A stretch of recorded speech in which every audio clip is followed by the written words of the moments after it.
Hi friends, ఎమ్మి ఎమ్మి చితికి చేపలు చింతకాయ పులుసు ఎలా చేస్తానో చూసేయండి. ప్లీజ్ వీడియో నచ్చినట్లయితే లైక్ చేయడం మాత్రం మర్చిపోకండి.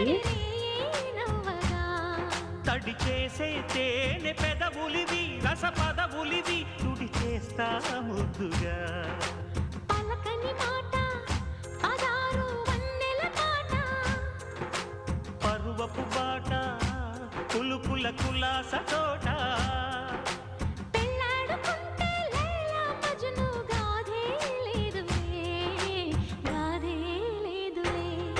ఎన్ని ఎల్లో ఒళ్ళో పూల జల్లో మల్లి ఎల్లో తల్లో వానవిల్లో ఎన్ని ఎల్లో ఒళ్ళే చెమ్మగిల్లో మల్లి ఎల్లో మంచి తేనె జల్లో ఒళ్ళోకొస్తే వయ్యారాలు ఇళ్ళోకొస్తే సంసారాలు పగలే తారలు